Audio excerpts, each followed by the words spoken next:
গত মে মাসে যুক্তরাষ্ট্রের ব্যবসা-বাণিজ্য ভিত্তিক সাময়িক ফোর্বসের জরিপে বিশ্বের চতুর্থ সর্বোচ্চ দামি ফুটবল ক্লাব হয়েছেন লিভারপুল। ক্লাবটির আনুমানিক মূল্য 443 কোটি পাউন্ড।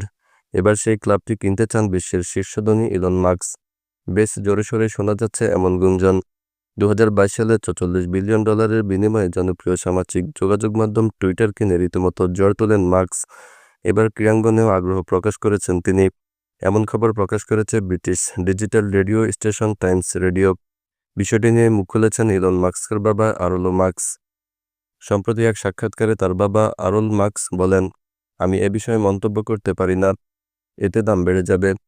কিন্তু এর মানে এই নয় যে সে এটি কিনেছে। ইলন চাইবে কিনতে, হ্যাঁ এ তো স্বাভাবিক, যে কেউ চাইবে, আমিও চাই। এরল মাস্ক আরও জানান, ইংল্যান্ডের লিভারপুল শহরের সঙ্গে পারিবারিক যোগসূত্র রয়েছে মাস্ক পরিবারের, সেজন্যই তার সন্তান ক্লাবটি কিনতে আগ্রহী। ইলন মাস্ক নানির জন্ম লিভারপুলে, আর লিভারপুলে আমাদের আত্মীয়স্বজনও রয়েছে। আমরা সৌভাগ্যবান যে বিটসেল সদস্যদের সঙ্গে ভালো পরিচয় ছিল। ওরা আমাদের পরিবারের কয়েকজনের সঙ্গেই বড় হয়েছে, তাই লিভারপুলের সঙ্গে আমাদের সংযোগটা আছে। অবশ্য লিভারপুল বিক্রি করার কোনো পরিকল্পনা নেই বলে জানিয়েছেন ক্লাবটির বর্তমান মালিক ফেনওয়ে স্পোর্টস গ্রুপ এএসজি। 2010 সালে 300 মিলিয়ন পাউন্ডের ক্লাবটি কিনে নেয় এএফজি। তাদের অধীনেই 2020 সালে প্রিমিয়ার লিগ শিরোপা জিতে ক্লাবটি। মাঠের সময়টা এই মুহূর্তে দারুণ কাটছে লিভারপুলের।